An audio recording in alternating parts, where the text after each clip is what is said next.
Diqqat! Bu juda jiddiy xabar. Nipah virusidan o'lim rasman tasdiqlandi. Assalomu alaykum, hurmatli obunachilar va kanalimizga yangi kelganlar.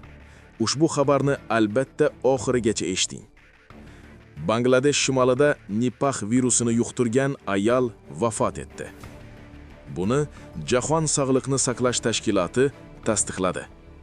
The Independent nashri voqea haqida xabar beradi. Ma'lumotlarga ko'ra, bemorda birinchi alomatlar 21-yanvarda paydo bo'lgan. Kasallik isitma, titroq va kuchli bosh og'rig'i bilan boshlangan. Keyinchalik xavfli alomatlardan biri ko'p miqdorda sulak oqishi kuzatilgan. Bir hafta o'tgach, ayol vafot etdi. Uning tashxisi vafotidan keyin tasdiqlandi. Bu yana bir bor Nipah virusining qanchalik xavfli ekanligini ko'rsatadi. Biroq bu yerda muhim bir jihat bor. Bemor bilan aloqada bo'lgan 35 kishi tibbiy kuzatuvga olindi. Testlar natijasida ularning barchasi salbiy natija berdi.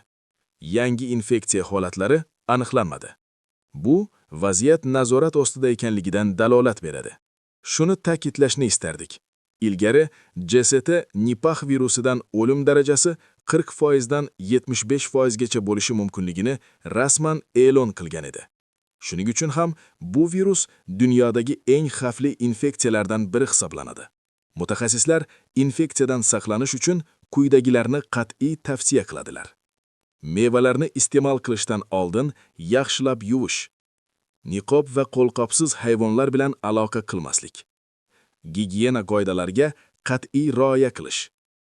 Sizga eslatib o'tamizki, ilgari Nipah virusi tahdidi tufayli Hindistondan O'zbekistonga tirik hayvonlar va qushlarni olib kirish taqiqlangan edi. Bu profilaktika chorasi.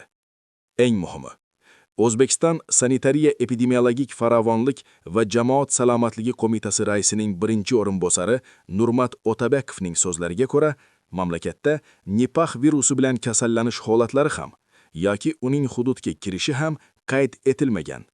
Hozirda O'zbekistondagi epidemiologik vaziyat barqaror va to'liq nazorat ostida. Shuning uchun vahima qo'zg'ashga o'rin yo'q. Ammo befarqlikka ham o'rin yo'q. Xavfni bilish qo'rquv emas. Bu o'zingizni va yaqinlaringizni himoya qilishdir. Iltimos, ushbu ma'lumotni yaqinlaringiz bilan baham ko'ring. Vahima qilmang. Sergaklikni oshiring.